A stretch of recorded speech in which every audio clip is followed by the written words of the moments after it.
Welcome, everyone. I'm going to jump right into it because we have a really fantastic presentation to get to. So first of all, I just want to say that, well, I want to introduce myself. My name is Megan Price. I'm the head of the Secretariat here at the Knowledge Platform for Security and Rule of Law. I've been the head of the office here since 2017. And I want to just say how honored and excited we are to be joined today by Dr. Kleinfeld. I first started writing Rachel's work about, I would say, close to 13 years ago when I was a research assistant starting out on the rule of law and security at the Conflict Research Unit. And I came across her writing on competing definitions of rule of law. And I have to say from there, I was absolutely hooked, both on the subject matter, but also on her treatment of it. So with that, I actually kind of want to provide a little bit of an opportunity for an opinion poll, actually. I want to get a sense of where people are in the room. So we've created a poll that we'd like people to participate in to get a sense, and it's not a correct answer. It's really about trying to understand what are the different understandings or perceptions in the room. This will help, I think, Rachel and us a lot in kind of navigating the discussion moving forward. So with that, I want to just give a bit of a scene setter to one of the reasons that this event and the speaking with Rachel is so exciting is that really Rachel helps us wade into the context, into the content, and really connect with the dual and I'd say sometimes the competing sides of the security and rule of law sector. We have on the one hand the more moral, philosophical, ideological underpinnings of violence reduction, of rule of law. And that many of us aspire to pursuing that in our careers. Those are the ends that we are all holding up. On the other hand, there's the more practical side. There's the institutionally shaped ideas that are then eventually translated into programming and concrete interventions. Those are kind of the means. And this way that Rachel kind of helps us dig into the content is allowing us to see where current policy and programming assumptions, which are also driven often by those more practical means-oriented thinking, may be leading us away from those core goals of violence reduction and our understanding of the ends of the rule of law and security campaigns. So what I'm particularly intrigued about in her recent work is how she focuses on the political sphere and on political competition and polarization in particular, and how that is either covertly or overtly connected to violence in society. And that's quite in step with the growing understanding, I think, in our community here at the KPSRL about the role that social cohesion, social trust plays in either resisting or enabling violence in societies. So really recognizing the political arena as one where public trust can either be sown or perhaps riven. With that, I want to give a brief introduction of the program for today. We are going to have about a 40-minute opportunity to listen to Rachel's input and her understanding of these issues and presentation. And then we will have a 10-minute response from one of our partners at the Ministry of Foreign Affairs, Lex Hertz, who heads the Stabilization and Security Unit within the Ministry of Foreign Affairs of the Netherlands. And then we'll have about 30 minutes for Q&A. So that will allow you as audience members to also pose your questions or comments and have Rachel respond. I will give you more indication of how that is going to work when we get to that part of the program. Okay, with that, just a few house rules. Please keep your microphones muted, as always, until we get to the Q&A section and you are explicitly invited to come to the floor. If you are comfortable leaving your cameras on, we are most happy with that. But please do understand that your image will be captured in the recording. You are welcome to submit ideas and comments and questions in the chat, but we strive at all times to be an open and respectful place for dialogue here at the Knowledge Platform. So anyone using abusive language or people who are deemed to be disruptive will be removed by the moderator. And then during the Q&A, you'll be able to ask questions either anonymously or directly to Rachel, and we will explain how that works once we get to that part of the program. So with that, it is my honor and pleasure to introduce Dr. Rachel Kleinfeld.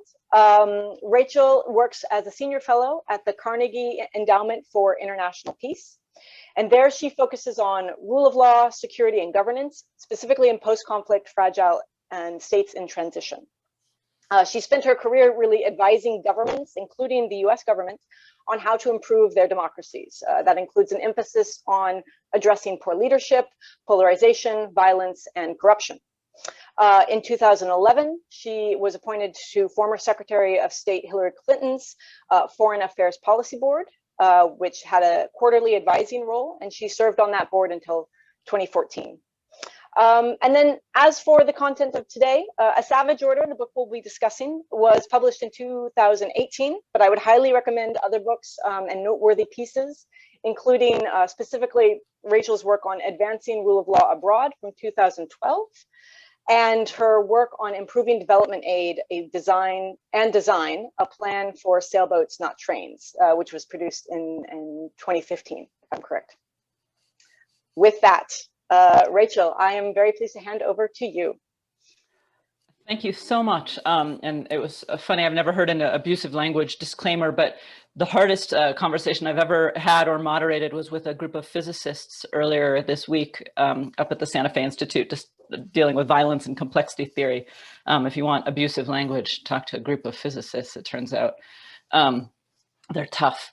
Anyway, I was really glad to hear you start with social trust, because my work is leading increasingly in this direction about the importance of social trust, and contrasting that with the results of the poll is really interesting. As I was just telling Megan right before we began here, my research into political violence ended up taking a hard practitioner turn over the last 2 years as I saw all those signs moving forward in my own country.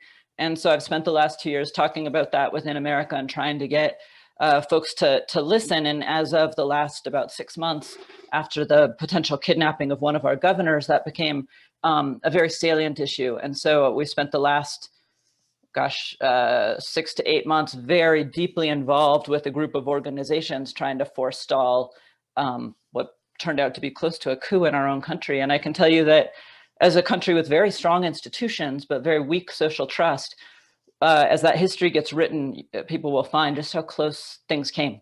And I think it drove home for me, not only from a research vein, but very much from a practitioner vein, the importance of trust over institutions and the importance of these societal factors. So that will be coming into some of my future research. This book started, A Savage Order started with a realization. I was working with one of my research assistants who's a more quantitative researcher, and we were tracking weak states. And at the time, there were lots of weak state indices coming out, and we were looking at the World Bank data on weak states, and they just weren't plotting out particularly well with violence. And we were looking at a couple of different data sources. We were saying, okay, let's look at countries that performed well on indices of performance evaluation after they'd done a World Bank project, who had done that well. And we were looking at which countries were able to deliver services to their people, sanitation, water, electricity. And presumably, if you got good scores on both of those things fairly regularly, you weren't that weak a state. If you could get water and electricity and so on to your people, sanitation to your people, and deliver on World Bank projects, you were doing decently. And then we plotted atop that murdered journalists. And it turned out that by far the greatest number of murdered journalists were in the most high capacity states. And then we plotted atop it peaceful repression of minorities. That was a more scattered graph, but again, very strong cluster in some of the less weak, more high ability states. And we said, gosh, what is going on here? Clearly, some of the things that we're taking for granted as related to fragility and weakness are not related to that. And so I started reading a lot, and it just so happened that I was at the Aspen Security Group where during the day, Aspen was talking about Pakistan and the fragility between Pakistan and Afghanistan. That was the topic that week. And then one of my old mentors who'd been Secretary of the Navy happened to be there. He heard that I hated Westerns, and he had bought me Lonesome Dove and forced me to read it by signing it. So I was reading this Western at night and then going to this conference during the day and realizing that there was the same gap, these weak states in both these places. And as I started to delve into the history, at first for fun and then for a more serious purpose, what I realized was that there were states that were weak for two different reasons. There were states that were weak because they were actually low capacity states, often poor, often with poor institutions.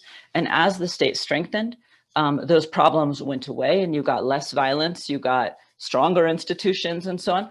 And you had states that were deliberately weakened by their own politicians for their own reasons. And so I'm going to share my screen now and jump into the presentation, and then I'll go back to me. But I think this will work a little bit better if we, if you see the slides. So let me get to the slideshow here. So a state that was deliberately weakened was the US South after the Civil War. And I think it provides a very nice vignette of this. Our Wild West had extraordinarily high violence rates. Most of you are familiar with the spaghetti westerns. They're not inaccurate when you actually look at the data. But as government came, as capacity was built, if you think of the Wild West as a state building project from the elites of the East who were putting in money, who were building institutions, who were helping build out transportation infrastructure and courts and the rest of it, the West got less and less wild, and it happened very, very quickly, actually. You can see a very quick drop in the violence and in state order rising as these institutions come in. The South was a different story. The South got more and more weak as government came in.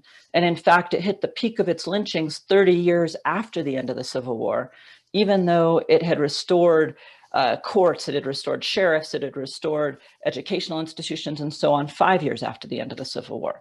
And the reason had to do with what I ended up after traveling all over the world studying phenomena of violence, I ended up calling privileged violence versus weak states.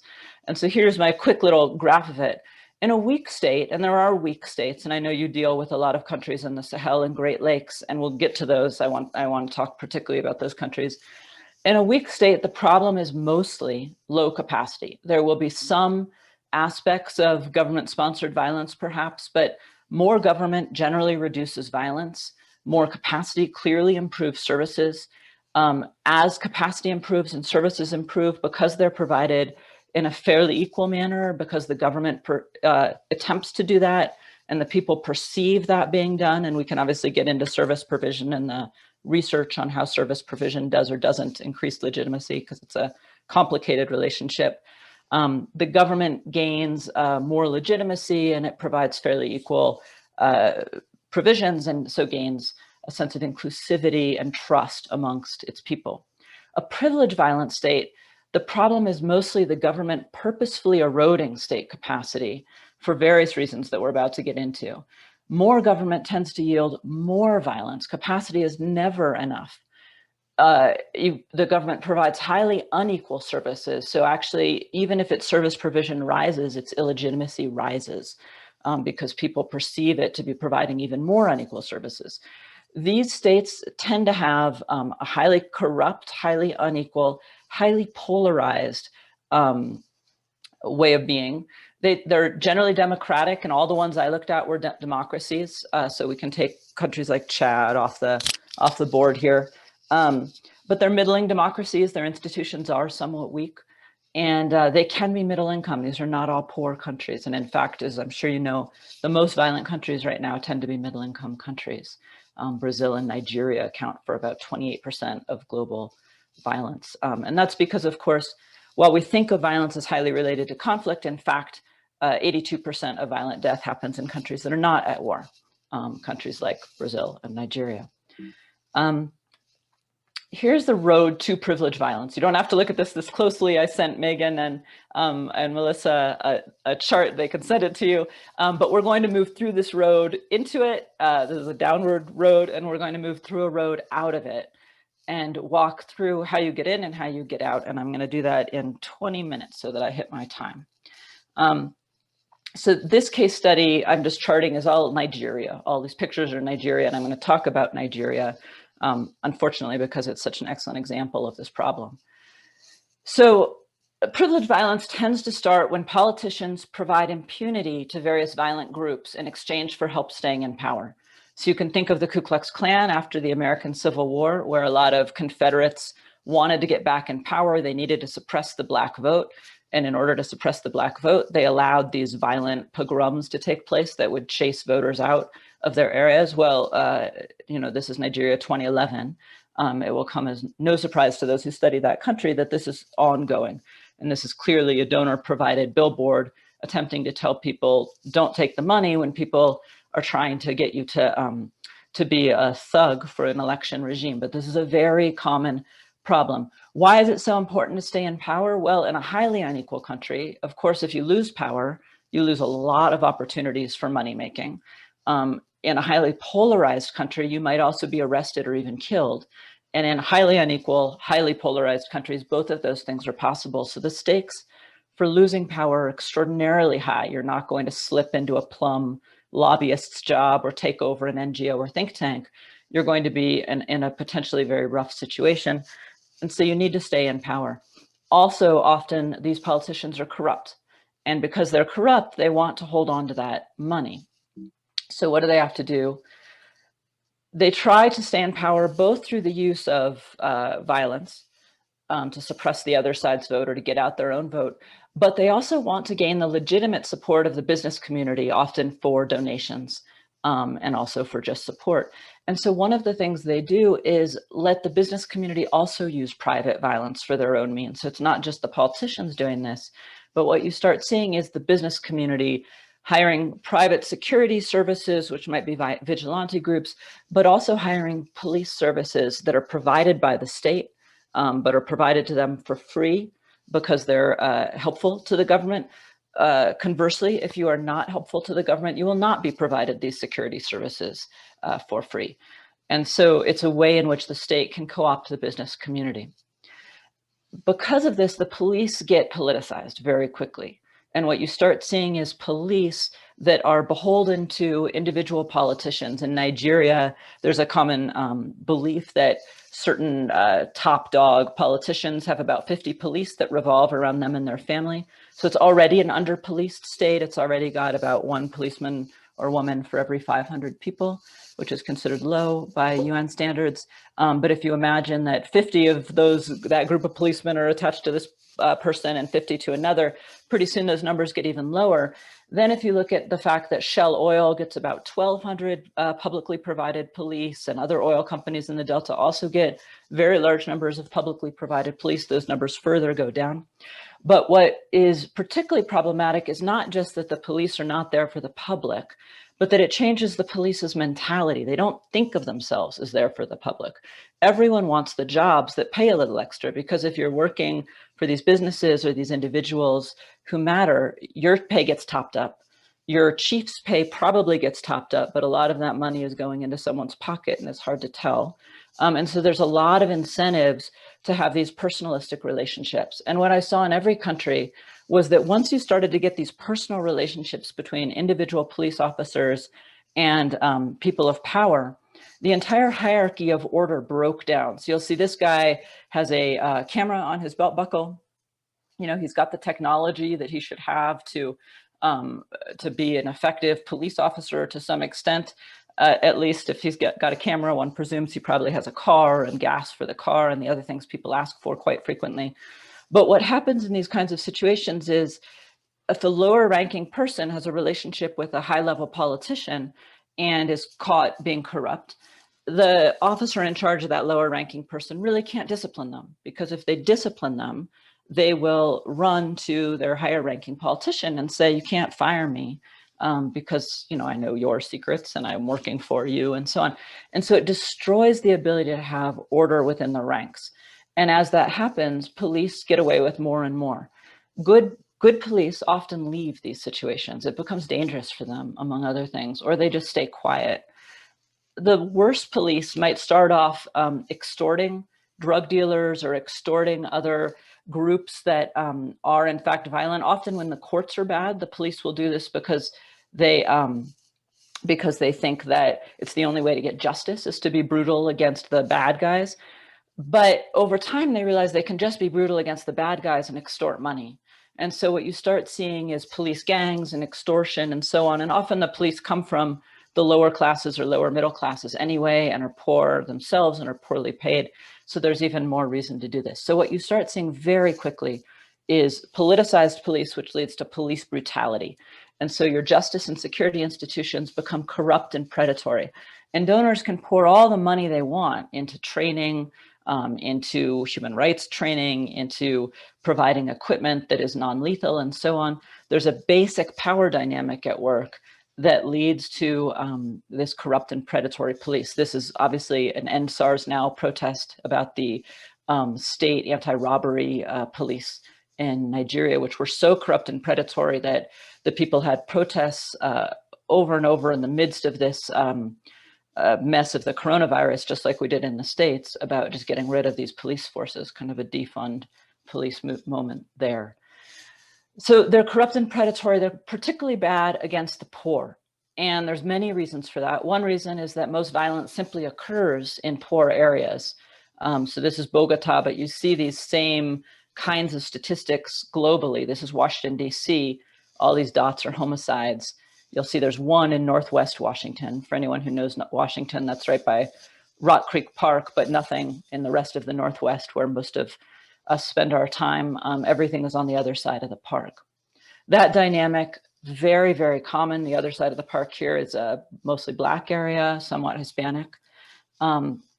And so what you see in these communities is that the middle class hires private security and lives in gated communities and protects themselves. And in fact, one way you can tell you're dealing with a privilege violence order is by how many private security firms there are. You see these just skyrocketing. In America in the 80s and 90s, we had more private security than we had police. You see the same thing in Central America. You see the same thing in Nigeria, that people don't trust the police, they hire their own, and the middle class kind of opts out of the system. The poor can't do that. And so what the poor end up with are vigilante groups. And you see vigilante groups proliferating in these countries. In Nigeria, the civilian joint task force, they tried to make themselves sound military, started to pop up all over the country in 2013, starting with the Boko Haram crisis in the north, and then spreading with the pastoralist herder crisis in the center and so on.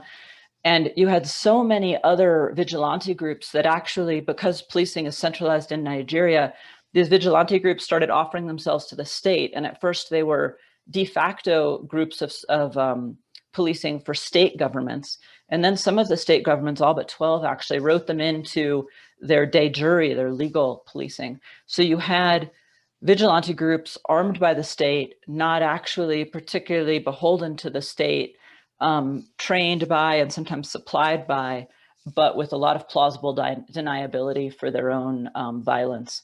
And that is a very, very unfortunate order that happens in these countries. And what you see is that these mafias and gangs and vigilante groups offer justice to the poor. They also start preying on the poor. And so you get, ICG has a terrific report, the International Crisis Group, about vigilantes in a number of African countries. And they do work to some extent in keeping these communities safe. They also prey on these communities, and over time that balance can shift, often can shift quite significantly. And so once they've lodged in the communities, you have a problem that's harder to get out. As this kind of more political impunity grows, what you start seeing is just plain everyday violence goes. This is a university student in Nigeria who went to study in an empty church and was raped and murdered. And what you see in all of these countries is very high levels of murder between everyday people that happens often on Friday and Saturday nights around bars and so on. This is not typically thought of as political violence. This is just thought of as a high homicide rate. We hadn't had homicide stats for Nigeria for many, many years. They hadn't been filing them.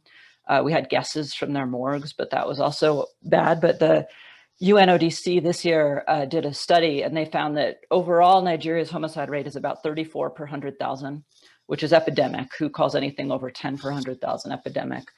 But that masks really significant subnational changes. So in the north, from Kano to basically along the Niger border in that northern central area, you have homicide rates that are the highest in the world. They're Central American levels, 79 per 100,000. Around Lagos, it's actually 4.5 per 100,000. Those are high European, low American levels. So immense variation. And what you see is just everyday murder growing because impunity can really make it hard to capture the murderers. There's a lot of just regular violence that can hide amongst this high level of getting away with it. And people can also blame regular murders on political murders. And so you see, and you always see this in civil war, someone killing their neighbor, their boss, their rival, and saying, oh, it was Boko Haram, it was the guerrillas, it was X and Y, and it's very hard to tell. So how do you get out of this order? As you can see, this is a less clear path than the other one. The other one was a straight downward path. This one has a lot of snakes and ladders. And unfortunately, that's because there are a lot of ways to fail getting out of this order. Once you're in it, it's harder to get out, but it's not impossible. And I'll use Colombia as the example here. It tends to start with the violent groups overstepping. These are Colombia's homicide rates. You'll see they're right around the top of Nigeria's. At that point, that tells you just how bad Nigeria is, really. These were astounding numbers in Colombia when they were happening. Violence starts hitting the middle class, and the middle class then has a choice. And we can talk later about why I focus so much on the middle class rather than on the poor victims of violence or the perpetrators of violence. I think that the pivot is really the middle class from my research, because these are democracies. They can vote for people. They can affect policy to some extent, even if institutions are weak. You have a highly polarized middle class. So this is Medellin. The top picture is Medellin, the nice kind of nightclub district, and people are out there having expensive coffee drinks. And the picture in the lower left is a poor part of the hills right beyond Medellin, not very far away. By car, this would take you an hour. Obviously, extraordinarily different country. And because of that polarization, because people are separated and it's very hard for people in the first picture to imagine the lives of the second, violence can really lodge. If the polarized middle class supports greater violence from the state to deal with the violence from the other groups that is starting to hit them, you end up in this vicious cycle that keeps spiraling down, because the state puts more capacity into brutal police, brutal military. The brutal military and police have no incentive to get better. And that's unfortunately what you've been seeing in Nigeria, I would say, since 2013. If, on the other hand, social organizers can convince voters, and we'll get to why I think social organizers are so important, the voters have to be convinced that there's a problem with the basic structure of their country. If they can convince them to vote for people who are more inclusive and say, look, the problem is not just the violence. The problem is that the violence is stemming from a very broken social order that's pushing people out of our system, then you really have more of a chance. And that's what happened in Colombia. In Colombia, when the violence was at its height, you had a law student actually start organizing protests and saying, we need to get out of this stale debate between, do you support the guerrillas or do you support the paramilitaries? And that was the debate. Colombia had this very, very long running civil war, and the right supported the paramilitaries to quell the guerrilla violence. And people on the left often rationalized the guerrilla violence as the only way to have justice for the poor. And they were just stuck. What you find is that the way around this has to be around. You can't go through. These are polarized countries.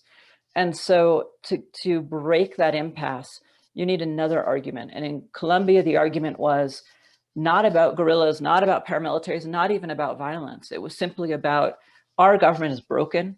It's not able to deliver. Let's have a constitutional referendum and fix some of the structures of our government that are clearly broken. And they had an unofficial referendum sponsored by the major newspaper.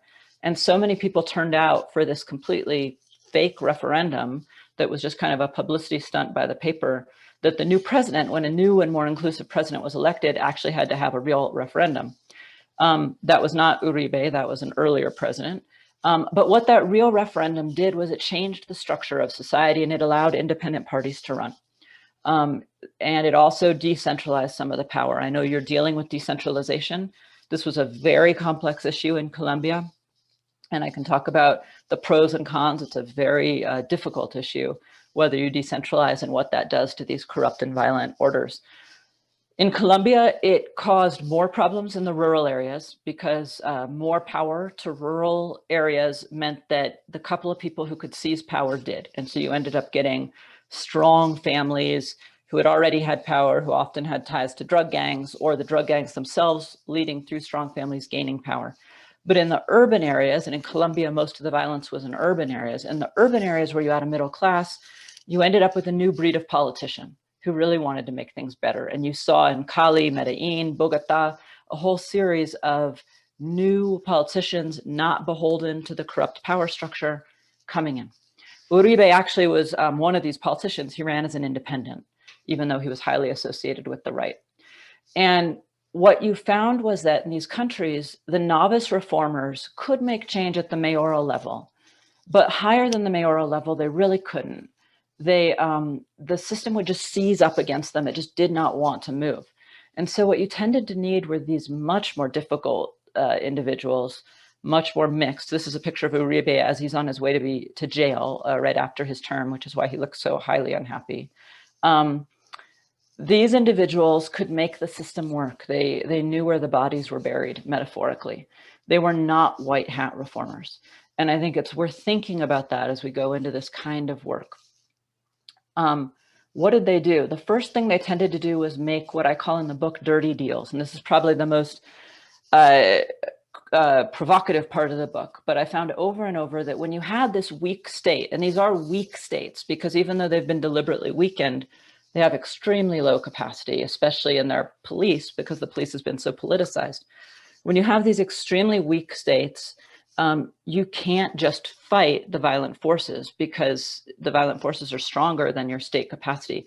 You need to make deals. So one of the first things Uribe did was offer this incredibly sweetheart deal to the paramilitary groups. This is the AUC, incredibly brutal paramilitary, and they basically got off scot-free with the promise that they not commit future atrocities. And that's a very common form of this deal. And the reason that that seemed to keep recurring in my case studies, and this was not a moral, this was not prescriptive, this was descriptive in my studies, was that the state has to make these groups stand down, and it can't fight them all at once. And you've already got a dynamic between multiple fighting groups at this point. So it has to stop that dynamic, which means it has to get at least one group to step down. Well, why would any group step down, especially once these groups start making money?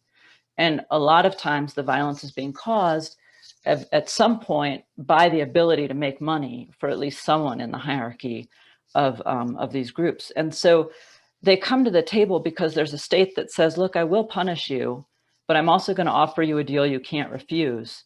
And you got to come to the table. And so you get these kinds of dirty deals. If the politician makes the dirty deal but doesn't reform the state, you end up in an even worse position than you did before because you've strengthened your bad groups.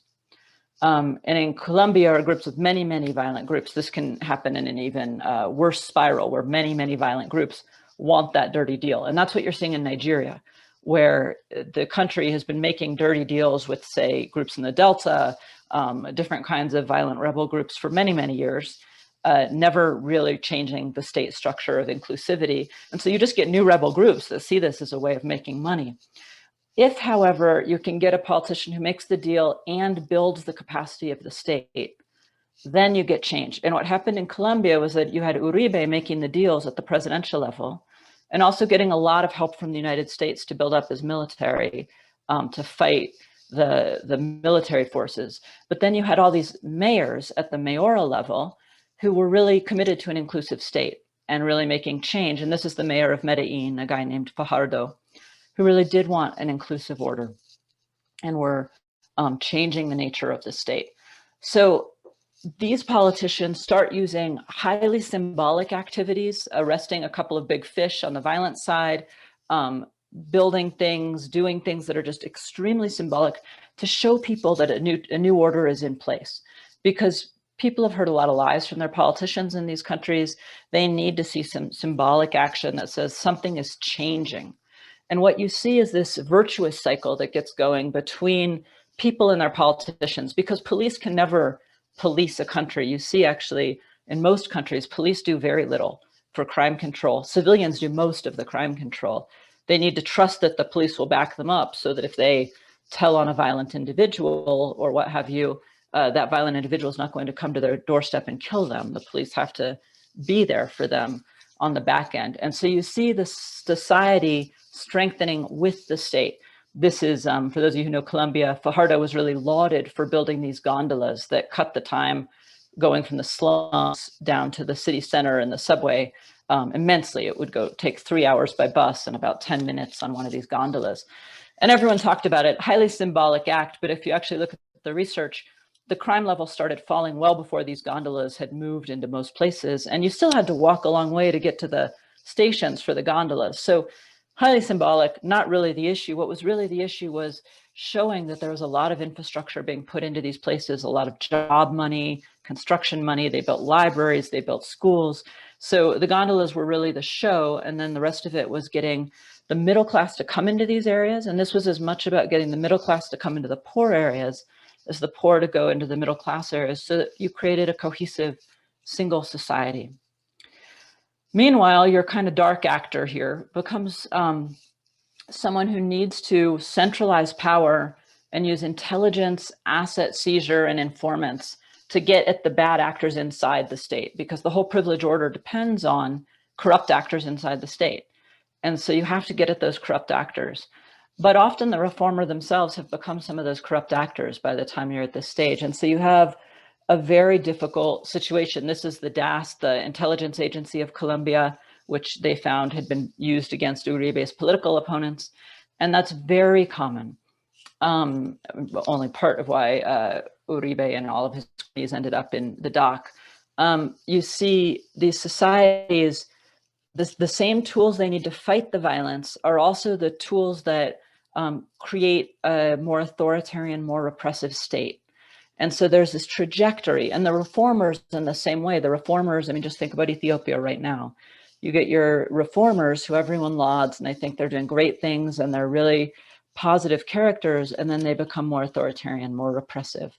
And this is such a common trajectory that that I want to talk about it in the takeaways. But what it basically means is that society has to vote these people out.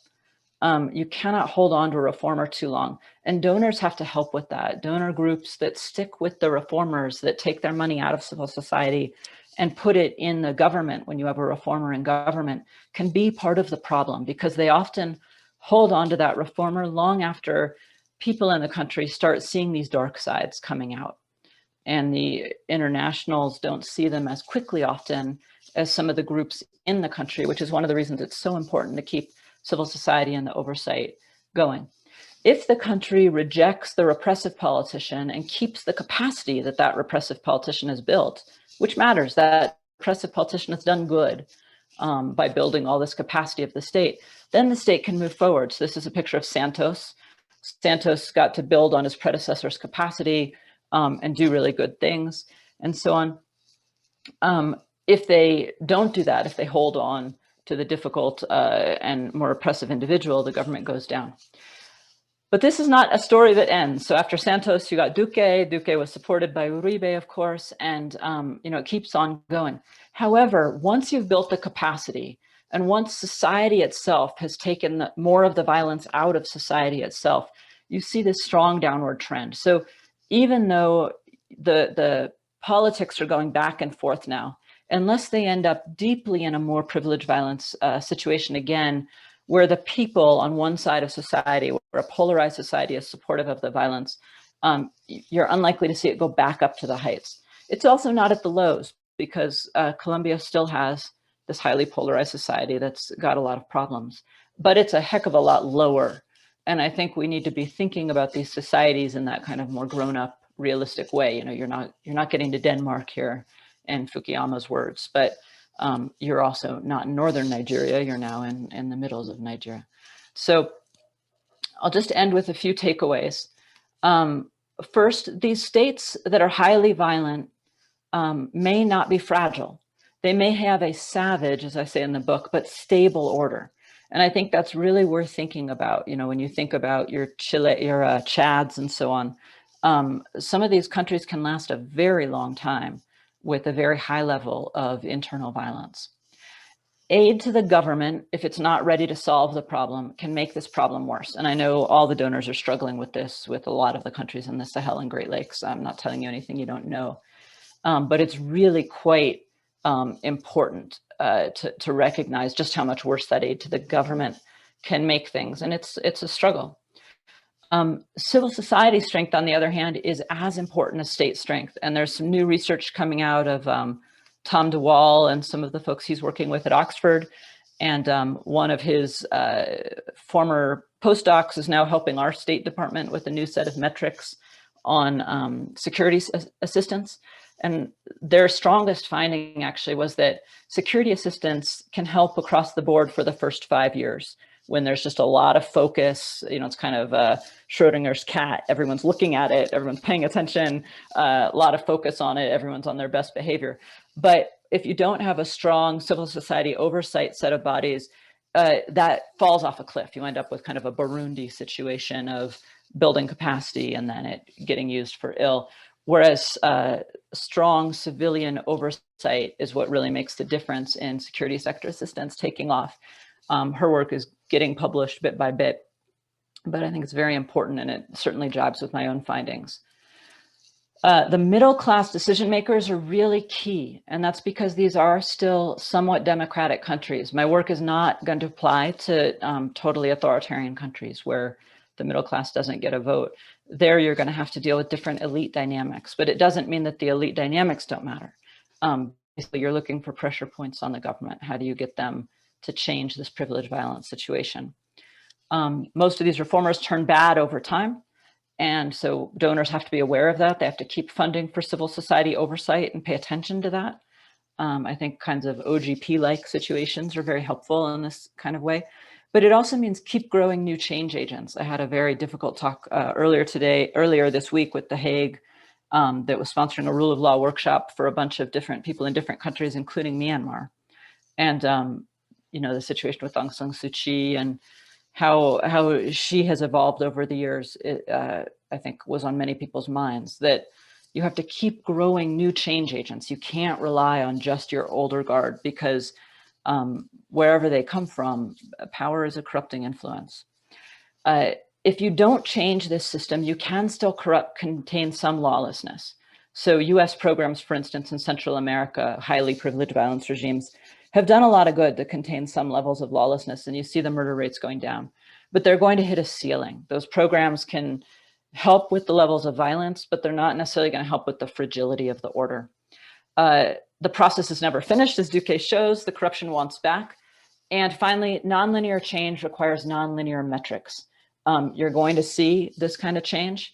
And I've written before about looking at sailboats, not trains, and finding ways to measure in this way, but it's really important. And with that, I will stop the screen share.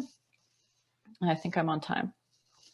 You were perfectly on time. Thank you very, very much for that, actually, and for this really comprehensive presentation. There's a lot of richness in there. I think our audience might find a lot of excellent articulation of things that they've been observing, and also some new ideas about what are the very difficult political trade-offs that it entails if you want to take a hard look at this and to address it in a realistic way. With that, I'd like to invite Alexander Geerts, Lex Geerts. He will be our first respondent from the Ministry of Foreign Affairs. He is the head of the Stability and Security Unit at the Dutch MFA, specifically within the Department of Stability and Humanitarian Aid. I also want to remind the audience that following Lex and Rachel's exchange, there will be an opportunity for you to ask questions. So maybe start thinking about what you would like to pose, what comments or questions you'd like to put forward in the group. A quick introduction of Lex. He was previously the senior advisor to the executive director at the Dutch representation at the World Bank. And prior to that, he worked at the Dutch embassy in Bosnia-Herzegovina. Both of these positions really focused on conflict-related themes. So he has some practical experience from his policy position in dealing with these issues. With that, Lex, I would invite you to the floor. Great. Thanks very much, Megan, for this opportunity. And yeah, let me first thank Dr. Kleinfeldt, Rachel, very much for being with us today and for your presentation. It's really a great honor and a great opportunity for us to exchange some ideas with you. I think what is definitely, there are many aspects that are great about your book, but one aspect that I like a lot is that, of course, it offers a lot of ideas on analysis, but it also provides recommendations for societies, for politicians, for practitioners. And I think that is really very welcome. And I think we have many practitioners in the audience today, so I'm sure there will be lots of questions for you from them as well. Yeah, I'm honored to be able to pose you the first questions for today, and I would like to yeah, surround them or around 3 topics. First is sort of on the donor's approach to fragility. A second issue is on local resilience and localization. And the third topic is on sort of on risk taking and the moral gray area that you described, that I think is particularly interesting as well. On the first issue, well, you talk in the book and in your presentation, you talk a lot about the fact that a large majority of violent deaths occur outside conflict zones. And it seems that this notion of privileged violence that you describe occurs to a large extent in middle income countries. And also what you describe following that is that in these kinds of situations of privileged violence, that there's a key role for the middle class. Once the middle class is affected by the violence, something can start, a movement can start to make changes. And one of the, following from that analysis, one of the recommendations that you make in your book for donors is to use ODA, official development assistance, to build up a strong middle class in these countries. Now, for many donors, that might sort of pose a challenge, right? Because we focus our ODA oftentimes to the least developed countries and to the people that are furthest behind, the most poor people. And even in our policies on fragility and conflict, we often focus on the poorest countries. And even, or when the UN and the World Bank, when they estimate that by 2030, more than 50% of the poorest people will live in fragile or conflict affected areas, I think they still talk about more classic or traditional conflict affected areas. So my question then to you is, when we talk about violence and good governance, do you think our current focus is too often on fragility and war, instead of the more systematic issues underlying privileged violence or urban violence and criminal networks? And if so, if you believe that, what should we do different in our policies on fragility and conflict? The second question is on sort of local resilience and localization. In your book, you describe, well, like I said, the importance of the middle class, but also the importance to help societies mobilize against violence by broadening the pool and improving the efficacy of local leadership, and the importance of education and incubation of social movements with local leaders across societal divides. That is how you describe it in your book. And I think that's quite an interesting notion for us. We haven't talked about Corona yet, which is to some extent refreshing because it's all Corona these days. But yeah, to bring it into the discussion, as we are sort of reviewing our policies also to prepare for a post-COVID world, we very much look at, well, the notion of building back better. And for us, that also means that we very much look at localization and strengthening local resilience in conflict-affected societies. So I would be very interested. You talked about that already, about sort of how can you enable change agents in societies. And I was just wondering if you can say a little bit more about how donors or international organizations can help in that way, and also if you could bring in sort of the effects of the pandemic and how that, in your view, is sort of playing out on those issues and on power dynamics in societies. And then quickly, as a final question, if I may, Megan, on risk-taking and the moral gray area. I think I was quite intrigued with your recommendations in this area about, for example, accepting and working with so-called dirty deals that can precede more formal peace agreements, as you describe it, or work with politicians who may be compromised in one way or another, or dealing with reformers, right? That want to strengthen state institutions, but to deal with violence, but who might become the more repressive, who might become the abusers. So generally, about entering sort of the moral gray area, as you call that. How do you see the role for donor government in that respect? Because we are, of course, under a lot of scrutiny from our public, from our parliaments. So it is not always easy to enter into these kind of areas for governments or for donors like us. So I was very interested to hear a little bit more about that from you. And with that, let me again thank you so much for your time and give it back to you, Megan. Great, thank you very much, Lex. Rachel, I'm going to go ahead and let you collect your thoughts on that, and just remind the audience that once Rachel has kind of completed her response for Lex, then we'll move directly to the moderated Q&A. So with that, Rachel, please take the time you need to respond to Lex's inquiries. Thank you, and thank you, Lex. That was a fabulous set of questions and really interesting. In fact, I was attempting 2 years ago to write papers on 1 or 2 of these, and then our own political crisis in America hit. So I will get back to them. And one of them actually is on subnational levels of privilege violence and how you intervene on subnational ways, which will make much more of a difference now after coronavirus. So I'll have a much more developed answer for you, hopefully by the early winter of next year, late fall, in paper form.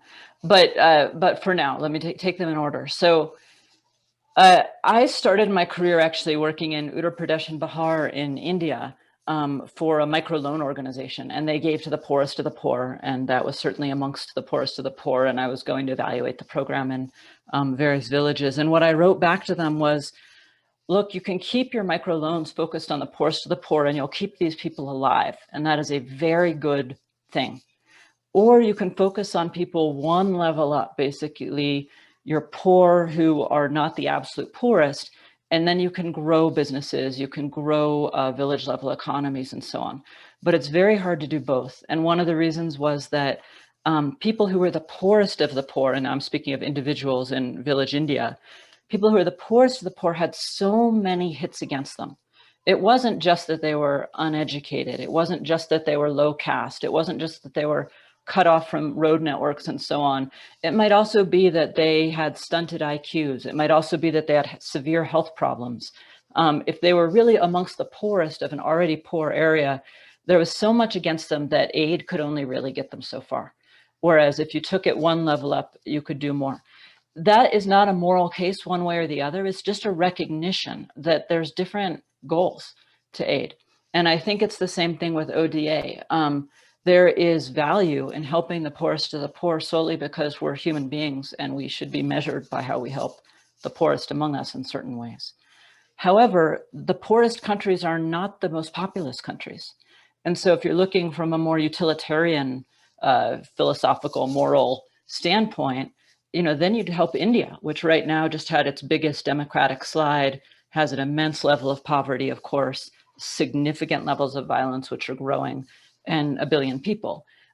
Instead of spending all your time on the Israeli, not you, your governments, but instead of so many people spending so many years on the Israeli-Palestinian conflict, which deals with only a small number of people, you'd be focused on Brazil, India, Nigeria, Kenya. You'd pick these population centers. It's just another moral framework. I think as governments, we tend to look at conflict rather than violence because it's destabilizing, and we like a stable world. And we think of the world's units as states. I don't think there's a lot of particular reason to think of the world's units as states. It's a fairly new way of thinking about them. We used to think of them as empires. Previous to that, we had tribal groups. There's all sorts of ways of divvying up the world, and we move between them over time.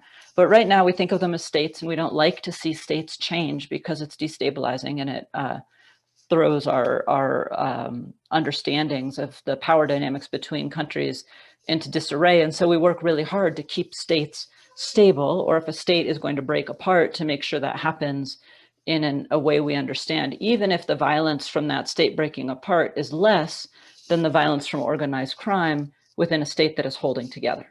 And so I think it's actually impossible to choose between them. Donor governments have to think about what their goals are.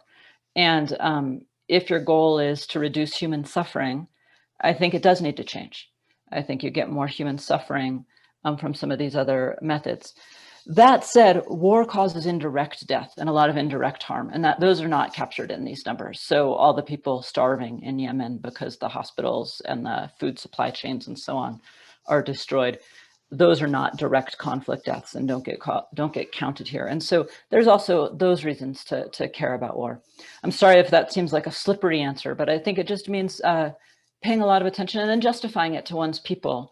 Our program at Carnegie has a paper coming out any day now on supporting democracy in other countries and talking about the change that's needed to provide to coronavirus affected publics in our own countries where high levels of income disparity and a K-shaped recovery, at least in many countries where the rich are going to get richer or the poor are going to get poorer, is going to cause our own domestic political turmoil. To justify ODA in a way that's understandable to people and that helps them see why their country should do it. And in that case, I think working on issues like corruption can help because that can cut across the conflict affected countries, these highly violent countries, and our own countries. And our own publics can understand why we want a level non-corrupt playing field across all these countries. So anyway, look for that. It should be out in a couple of days. I think it's out today, actually, it's Thursday. Localization. So I think the issue here is power. I was a thinking and working politically person before there was TWP, I believe. And I think when you look at localization and strengthening local resilience, one really has to look at how one's affecting the power dynamics. And that's why I was saying in Colombia, decentralizing in the cities where there were a lot of educated people who could form groups to press on the power structures helped a lot because what you got was these groups of citizens forming across the left and the right to form new political parties and so on. In the villages, not at all. There was just not that kind of education, and you had strongmen families, and what you did was just bolstered the political power of people who previously had economic power. And so I think when you're looking at countries in the Great Lakes and the Sahel, often much more rural countries, you have to be thinking about, as you're strengthening these local centers, how are you balancing out the power, especially in poorer areas? Are you just adding political power to economic power? Are you adding more economic power to existing economic power? In India, I would see this when donors would come, they'd look at where to locate a well, and they'd often locate the well on the land that was donated to them by the big person in the village. And, you know, not necessarily in the olden days when we didn't think so much about this, not necessarily as aware that they had just given yet another resource to the already resource rich part of the village that they could use against other parts of the village. So I just think decentralization can be bad and good. It also often doesn't happen at all. We claim that we've decentralized our aid and then we haven't because of the ways that the federalism works. I think also you need to pay a lot of attention to the ways that federalism works in the country. What can the local level do? If you're looking at violence, does the local level have any control over security actors? If not, then what you're doing is building up community resilience. That's very valuable in peace building. There's a lot of research on the value of community resilience. But you know, there's only so much you can do if federalism doesn't allow the local area to collect taxes, because there is a very strong positive relationship between a government level that collects taxes and people demanding accountability from that level. So you're just trying to balance out power. And I think as you're moving money down and building back better, it's a very good thing as long as you're aware of that. And it's a very bad thing if you're not, because power structures at the local level in poor rural areas can be a lot harder to dislodge because there's no one to dislodge them. And that gets to also the recommendations about education and community organizing and so on, building up some of the other mechanisms for people to have power who are poorer and less educated. On these elite negotiations and what donors can do, because these are so ugly, IFID, the Institute for Integrated Transitions, I work with a little bit, I'm on one of their boards. They are coming out with a whole series of research on exactly this with organized crime. It's very hard to study because no one admits that they're doing negotiations with organized crime except El Salvador, and that costs the whole government their jobs, basically. But Vanda Felbab Brown, who works at Brookings right next to me, is a brilliant researcher of this kind of thing, and she's doing terrific research. So I'd keep an eye out for her work. As far as what donor governments can do, I think these elite negotiations between violent groups and the government are necessary. They also make the public really angry. In almost every case, the public doesn't approve. They're basically unjust at their very fundamental level. And so the public doesn't want to see them. And yet if they don't happen, the state can't move forward. And that's really hard. And I think the best thing that internationals can do is help make the agreement as just and implement it as fairly as possible. So if there's a formal agreement, which occurs occasionally, there's often if-then clauses. You know, if this entity doesn't demobilize, you know, DDR tends to fall into these types of agreements.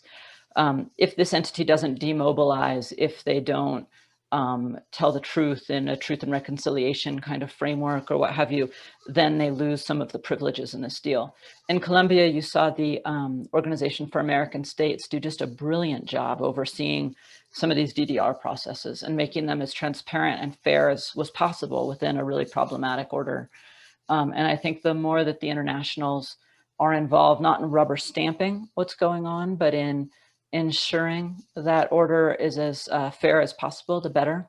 I think internationals can place a thumb on the scale of these deals and make sure that governments kind of purposefully binding the government's hands to make sure they don't give too much away, so that the government has a stronger negotiating position, basically being aware of what's going on and saying, look, you know, you really can't give up the farm here. You need to ensure that these individuals can't hold political power in the future, or, you know, if we see these people coming into our countries, they're still going to get arrested, or, you know, whatever the issue is that can give the government a little more leverage if it's negotiating in good faith.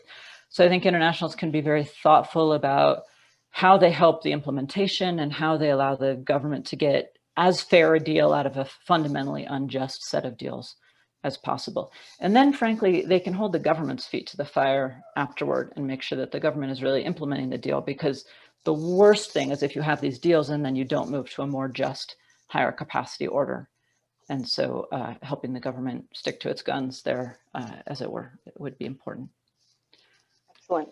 Rachel, thank you very much. That was a really rich set of questions that required quite a lot of detail orientation. So thanks for being so quick on your feet as well and thinking through some of those very entangled problems. We're going to move now to the Q&A section of the event. There are two ways that you from the audience can address your question. If you feel comfortable having your voice and image captured on the recording, you're more than welcome to raise your hand. We will see you in the chat, and that will enable you, once you've been called upon, to unmute yourself and go ahead and ask your question directly to Rachel. If you prefer to remain anonymous, what you need to do is move to the chat and find the KPSRL Secretariat, and you can type your question privately to KPSRL Secretariat, and we will take the prerogative to address your question while you will yourself remain anonymous. So with that, I already see a few hands up, so I'm going to go ahead and call on Miss Anna Timmerman from PAX. If you could also please introduce yourself and then go ahead and pose your question to Rachel. And Megan, do you want me to take one-on-one, or should we gather a couple? I don't have a sense of what. That's a good point. Let's see if there tends to be a particularly, let's say, hefty question. Rachel, why don't you go ahead and signal I need to dedicate full attention to this question, or if we feel that there's we can take a few at a time, then I'll follow your lead on that, whatever you're more comfortable with. Thank you, Megan, and thank you so much, Rachel, for your excellent presentation. It's very informative and very helpful. I'm Anna Timmerman. I'm the General Director of PAX, the largest peace organization in the Netherlands. And my question was on masculinities, and if you can say something about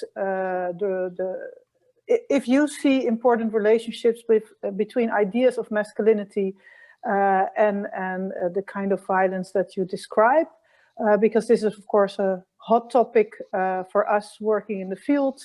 And if you agree that the work for more inclusive peace building and fighting toxic masculinities, if you feel that helps to fight this kind of violence? Sure. I'll just jump in and do these one by one, and unless we end up with a rush.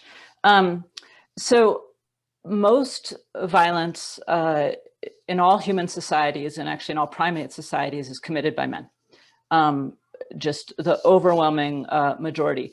The only places where that is less true are, frankly, some of the Nordic countries, where the numbers are more even than almost everywhere else. And I would say that has a huge amount to do with your versions of masculinity there, and the much more equal belief set that has been managed to be cultivated in some of the Nordic countries. So kudos to the Nordics. But in most places, I think, if you believe in a kind of evolutionary humanity, you get a lot of violence from men who are between the ages of 16 and 30.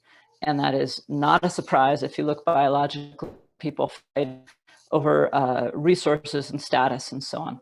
I have a paper out with a man named Harry Bader, who works at USAID and who ran their innovation lab on Afghanistan. And what is it called? It's called something like Fighting Extreme Violence in Eastern Afghanistan. But he ran a very quiet program to reset Afghan ideas of masculinity. And I think very importantly, he didn't do it by trying to turn Afghan men into Nordics, which would have been really difficult. He did it by playing upon the current notions of masculinity, but pulling out better ones. So for instance, he was trying to run a counter-terror program, and they took the first sons, because that was important in Afghan society. They put them through a boot camp like regimen in front of other people so that there was a lot of status involved in it. They taught these men that shooting their gun wildly, that hitting their women, etc., was unmanly. So they played upon the notion of masculinity, but used it to talk about the control of violence rather than the use of violence. And I thought it was and the reason I wrote about it with Harry is that I thought it was an extremely smart way of doing gender sensitive training in conflict zones where people are often highly masculine in their presentation, and in highly masculine areas, that trying to tell them that masculinity is wrong is not going to get them, it's not going to get anyone very far. But trying to transform the notion of masculinity from an uncontrolled to a controlled form of power is a first step, and that you're moving stepwise in these kinds of places, because you're moving against, in some ways, the society at large.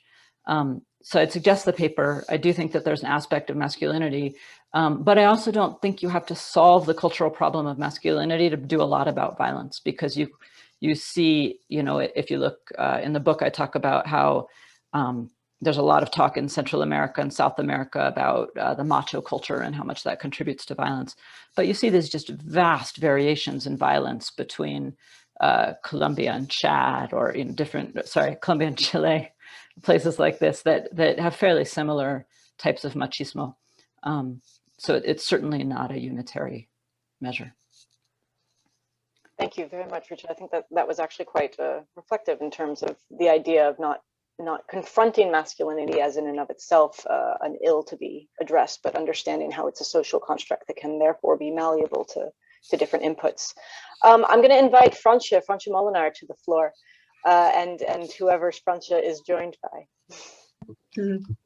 Hi, thanks. My name is Fransje Molenaar. I'm a senior research fellow at the Klingendael Conflict Research Unit. And thank you for this very interesting and very comprehensive presentation, Rachel. When I was looking at your roadmap, it seems like a lot of it has to do with having the right people at the right place at the right time, in a way.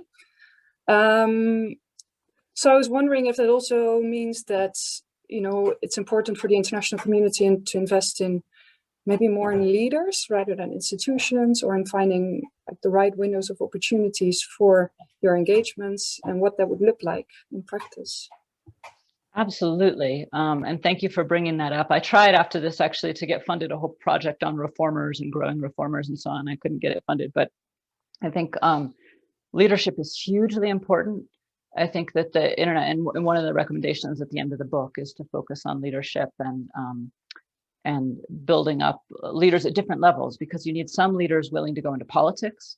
You know, if you get to that critical juncture and the people you have just aren't up to it, they're just not very good politicians. You can't get past that critical juncture. If you need a social movement, you just don't have good social movement organizers. You know, so these leaders in different areas really, really matter. I think there's a lot that the donor community can do to think about building up sort of generic leadership, starting with basic education in places that you're working in, then the kinds of education that lead to leadership opportunities. I talk in the book about how leadership is a skill that's practiced, that I very much believe that you don't teach leadership separate from doing leadership, that people need to enact it and learn on the job, as it were. And so leadership programs that just take individuals to fancy places in other countries to hear about how great they are as leaders are actually quite detrimental, because first of all, you're telling these people they're special, you're pulling them out of their own societies. It's sort of all the things you shouldn't be doing are the programs at Harvard and Yale and so on that take these people out, especially the longer ones. And what you should really be doing is working within a country, pulling together cohorts of leaders who might not think of themselves as leaders, right? Or as cohorts. So if you take leaders from urban centers who might be in the media, might be bloggers, things like that, put them with more political type leaders, put them with more rural leaders, they might see vast chasms between themselves. They might never have normally met one another within the course of their country. But if you can start building up a sense of them as leaders, them as having a common value set, and also sharing just email addresses or telegram addresses or whatever people do nowadays, I think that's a much more valuable form of leadership development in country and at that level. The values are a big part of it. Having run a leadership development organization for a decade, I would say that I've been extremely pleased with some of the individuals and less pleased with others. And I think the more you create a culture of values, that's important. But you can never, you know, Orban went through the George Soros leadership program, and Hungary is not doing so well in certain ways. So there's only so much you can control.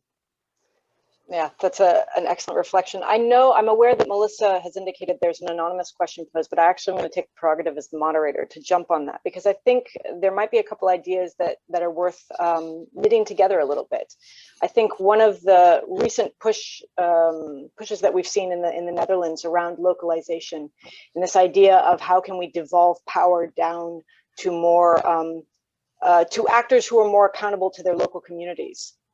And I'm wondering if there is opportunity there also to kind of exactly put into practice what you've just mentioned, this idea of creating leadership opportunities where people are given the opportunity directly within their communities to not only exhibit their skills, but build trust and networks locally that actually help both meet the aspirations of the Dutch community to increase their localization agenda, but also address what you're pointing out towards the need to build leadership. I don't know if that's a bit of a roundabout way saying it, but I don't know if you've thought about how those things might come together.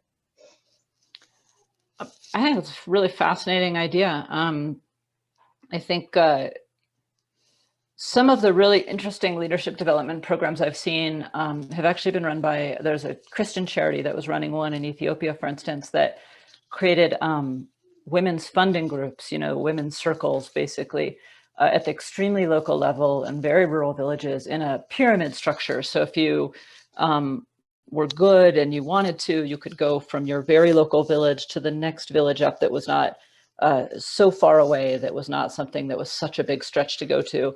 And then if you kind of built skills there, you could go to the next level up. And I think they had 3 or 4 levels to get to the national jamboree of all of these groups. In their case, they were trying to build power within what was still a fairly authoritarian regime. And these lending circles was a way to do that without drawing a lot of ire from the government. But what it was really doing was giving these local women a sense of pride, a sense of understanding of their own worth, and an ability to network, and an understanding just of how leadership worked at these different levels. It reminded me a lot of my own childhood kind of key club, where my little local Fairbanks, Alaska Key Club would go to the state level Key Club, and then we'd go to the regional level, you know, and so you'd kind of work your way up. And as you got up, you would learn more about leadership. And I thought it was a really interesting model that, as they talked about it, very much worked. They kept it very quiet for obvious reasons in that era in Ethiopia. But yeah, I think it's a good way to build power bases at a very local level that are separate. So, no, just some thought experimentation and brainstorming. So thanks for your input on it. Melissa, I understand that we have an anonymously posed question, so I'm going to let you go ahead. Great, thank you, Megan. All right, the question is, how can the distinction between lawlessness and privilege violence help external actors like INGO staff, international human rights advocates, donor policymakers better inform their strategies in a given situation? And how can they reliably assess the situation? I'm so sorry, Melissa. Could you ask that one more time? I was typing while you were... Sure, no problem. Okay, the question is, how can the distinction between lawlessness and privilege violence help external actors like international NGO staff, international human rights advocates, donor policymakers better inform their strategies in a given situation? And how can they reliably assess the situation? Great question. So I think we're used in the international community when we see a great deal of lawlessness to assume, especially in a democratic state, to assume that it means the state can't control the problem, that the state is too weak to control the problem. That's just the immediate assumption that no state wants a lot of lawlessness. So clearly, if it has a lot of lawlessness, it's simply unable. And I think we need to revise that expectation. And if we see a lot of lawlessness, we need to start looking at who basically at whether there's a privilege violence situation or whether this is just a weak state situation, or whether it's a combination of the two, which is quite possible because obviously privilege violence yields weak states. But you can also just have poor, weak states that also have privilege violence. And I would say a lot of the ones that at least Sweden is dealing with in the Great Lakes and the Sahel fall into that category of kind of a both and. In terms of metrics to assess, I think looking at the brutality of the security force is probably metric number one.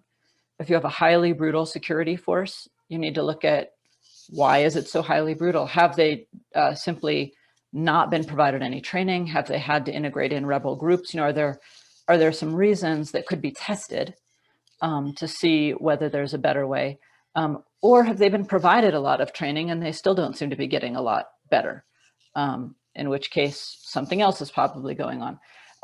If you're in the first situation, there are ways you can iterate your donations and check on them. So rather than a large 5-year program to do X or Y, you can have a smaller pilot where you train and then see what happens to those individuals. You can kind of do more monitoring. So one, I would look at how violent the security sector is. Two, I would look at levels of corruption. I think there's a paper that either just came out or is about to come out on Niger and the amount of flows out from that country's security sector that are astounding. And so, you know, if that much money is flowing out, it's worth paying a lot of attention. So I think levels of corruption in general are a very good signal that the money is being taken from these sectors rather than being put into these sectors in a useful way. And then you can look at metrics of kind of voter surveys or citizen surveys of how people feel toward their governments, whether they feel more or less secure if the police are around, how they see the police. I remember early in this, before I did this research, early in my Rule of Law work, I saw this fascinating study about Nepal, and Nepal was a country I'd been to and worked in and knew a little bit about. And in Nepal, people were saying the police were the most violent actors. This was in the middle of the Maoist rebellion there.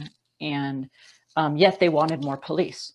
And that was because they didn't blame the police for being so violent. They blamed the political sector for sicking the police on them, as it were. People are quite sophisticated about their own situations. And I think we need to ask them a little bit more how they see their own situations in places where that doesn't endanger them. I don't think it's that hard to figure out a privileged violence situation if we're doing more surveys of citizens about how they view the security sector in their country. Excellent. Thank you. Rachel, I'm aware of the time and also that you'll need to be making a hard stop straight away. I'm going to take the prerogative as chair to field maybe a little bit of a left field question. But if anyone has a final question that they would like to pose, please just submit it in the chat. We can collect those and we can mail them to Rachel after the event. But here's my kind of it's a bit of a softball, I have to admit, but I do recognize in a lot of your work you reference novels and works of art, in fact, and I'm curious to hear from you about what it is about the non-scientific world that you find brings you some insight into your research. What a lovely question. I never get asked that question. In fact, I was just, we were just sending off a bunch of Rhodes Scholars and asking them if they, I sat on one of the committees and asking them if they were reading novels, and nobody admitted that they were reading any novels. They were all reading very serious things. And myself and the other person I was with, who was a big wig in politics in America, said, oh no, you absolutely must read novels, that they're really important. And I'm married to a sculptor, so I believe this even more so, that when I would go to countries to do field research, I would read all the social science I could, and you get such a thin understanding of a country. And then you read one really good novel, and you get such a thicker feel for the emotional reality of that country. And I think issues of violence and so on are, first of all, highly emotional, and those emotions matter. So the same kind of intimidation, for instance, if I'm a woman walking down the street and I get whistled at in some parts of Mexico, that's considered in some parts of Mexico kind of a compliment, and you kind of smile, and it's a game. It is not considered a game in certain other places. And that same action can feel highly intimidating or scary if you're not playing a game.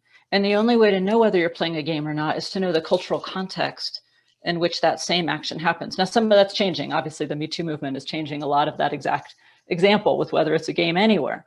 But in any case, you have to know the cultural context. And so how violence is felt and what it means in different places, how poverty is felt and what it means, are so thick in terms of our human understanding that I just get a lot more out of a good novel. And so I would always read at least a couple of the best that I could find whenever I went somewhere, and tend to read them on the airplanes over as well, so that they were kind of the first thing in my head rather than all the stats, because stats are really thin.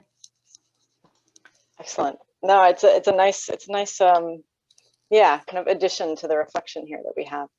So out of respect of your time, I want to thank you so much, Rachel, for the wealth of knowledge that you've brought. I want to thank our audience and our colleagues who have been able to pose really probing questions, and maybe going out on that note about the idea that emotions matter. One thing I'm really taking away from this talk is about how mentalities matter as well. Social trust, ideas of toxic workplaces or professionalism, how these things can be attended to, but often get missed by the more technocratic approaches that we see in a lot of security and rule of law interventions.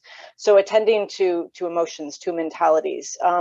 Also really appreciate the really important signals that you've been able to kind of share with us about things like understanding the middle class's reliance on private security as their ability to opt out, what that might tell us about how equal or unequal a society is, understanding the brutality of police forces as a potential indicator of either unrestrained or untrained police, and what does that mean about how we understand the society, the way in which we count or recognize regular violence within a political violence context. How does impunity bleed out from within a state system into a society, and how do we understand those as intricately connected sometimes?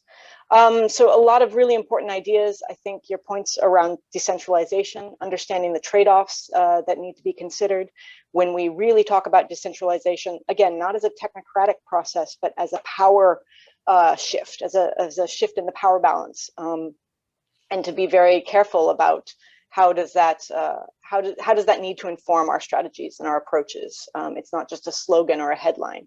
It's a delicate process. And your points about the need to keep things nonlinear. Change agents need to be refreshed, and reform agents don't always remain reform-minded. The understanding that there's a need to kind of keep on our toes and not understand very long-term log frames to be kind of locked in and ready to go and feel proud about the static nature of the way that aid is being supported or aid is being provided. And finally, yeah, just understanding that there are different moral and political frames to guide the decisions around how development aid is used and applied, and that they aren't necessarily one better or the other, but they can be useful to help a government make a decision about where it decides to put its priorities. So I want to thank you so much for a lot of the richness that you've been able to provide. Again, I want to give my thanks to the audience who were also active and interested. And with that, if you have any closing words yourself, Rachel, otherwise. Just thank you very much. It's a long 90 minutes to sit through, and I appreciate 90 minutes on violence is never the happiest topic, but thank you very much. And good luck with all that you're doing. Great, thanks. Just want to remind our audience that we will be surveying you. Rachel told us about the value and importance of surveying, and we wholeheartedly agree. So if you want to just quickly, with your iPhone, you can scan the QR code that's on your screen. That'll take you to a quick survey that allows us to be more responsive to your priorities, your interests, your needs. So please do take just the 3 minutes that it requires, and believe us when we say we really, really do use this input to help shape our program going forward. With that, I want to thank everyone, and most prominently both Lex and Rachel for your interventions. And I look forward to seeing everyone in our next meeting. Take care, everyone.